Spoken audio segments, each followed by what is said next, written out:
See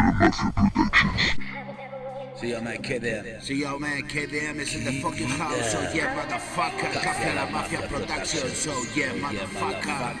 KDM. Yeah. KDM is in the house, so yeah, motherfucker. Raps in the house, so yeah, motherfucker. Dímelo. Yeah. Cat. ¿Cuánto llevas sin escuchar algo bueno? El rap se hace con el corazón y hay que ponerle huevos. Y mis rivales con cara de memo cuando escuchan lo que digo. Sonido cool, KDM, Café Rules. Tu hip hop es una full, hermano. Escucha esto, dedicado a todos los fuckers del tapas. Mi ruido directo a los coras. Escuchando tu tema se soban. Esto es otra historia, llegó la hora de alcanzar la gloria. Soy el temor de tu fobia, la octava nota, el flow inagotable que te agobia. La obsesión en esta materia, la paranoia, la quinta esencia del rapeo.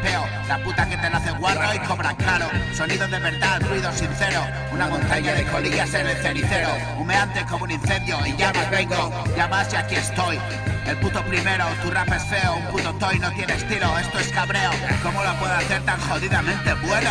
Old school del bueno. Los putos 90s rayándote el oído. Un pepino en cada barra, el clavo en tu cabeza. El día después de una farra intenso y doloroso como quemaduras de primer grado.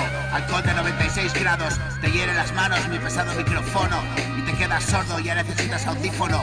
Apto solo para hombres, yo soy tu soberano. El rap marciano, ni lo intentes, crecimos cogidos de la mano. Sí, les tengo abrasados, asustados, desquiciados, un gancho al mentón. Mi sonido cabrón te dejó el cao. Me quedo con el cinturón de campeón, la tía buena y el bastón. Defendiendo posición desde el norte con mi puño en alto. Hermano, ni lo intentes, estábamos de regreso mucho antes de que decidieras salir.